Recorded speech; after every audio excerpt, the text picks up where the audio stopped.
Abu Dhabi থেকে Mirpur venue বদল হলেও বাংলাদেশের ব্যাটারদের অবস্থানের কোনো পরিবর্তন নেই। ঘরের মাঠে ওয়েস্ট ইন্ডিজের বিপক্ষে প্রথম ওয়ানডেতে প্রায় ২০০-র কাছাকাছি ডট বল তারই প্রমাণ।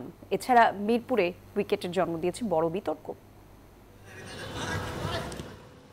২০২৭ ওয়ানডে বিশ্বকাপের সরাসরি খেলার সমীকরণের মার প্যাচে বাংলাদেশ। এমন বাস্তবতার সামনে দাঁড়িয়ে ঘরের মাঠে ওয়েস্ট ইন্ডিজের বিপক্ষে প্রথম ওয়ানডেতে জয় পায় টাইগাররা। তবে প্রশ্নবিদ্ধ শান্ত মিরাজদের ব্যাটিংয়ের ধরন, সেই সঙ্গে মিরপুরের উইকেট নিয়ে চলছে তুমুল সমালোচনা। যেখানে এই আগুনে ঘি ঢেলেছে হৃদয় শান্তদের খেলা ১৯৩ ডট বল, জানিয়ে অনেকটাই হতাশ বিসিবি পরিচালক ও আম্পায়ার্স কমিটির চেয়ারম্যান ইফতেখার আহমেদ মিঠু।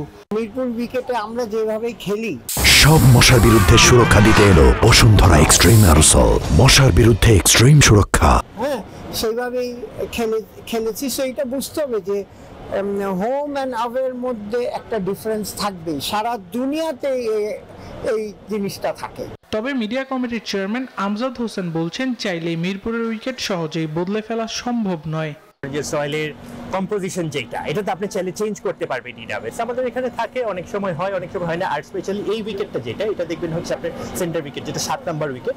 এক একটা উইকেটের হচ্ছে এভারেজ স্কোরিং প্যাটার্ন এক এক রকম। আর মোহাম্মদ আশরাফুল, টনি হ্যামিং ও মিরপুরের উইকেটের উপর ভরসা রাখতে চান। এখনই সমালোচনা করতে নারাজ সাবেক এই ক্রিকেটার।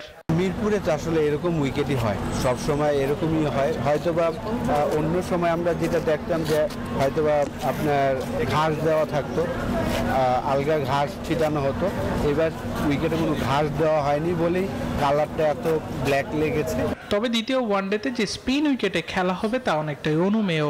এর মধ্যেই বাঁহাতি স্পিনার নাসুম আহমেদকে দলের সঙ্গে যুক্ত করেছেন নির্বাচকরা। আবরার আল দাইয়ান, নিউজ 24।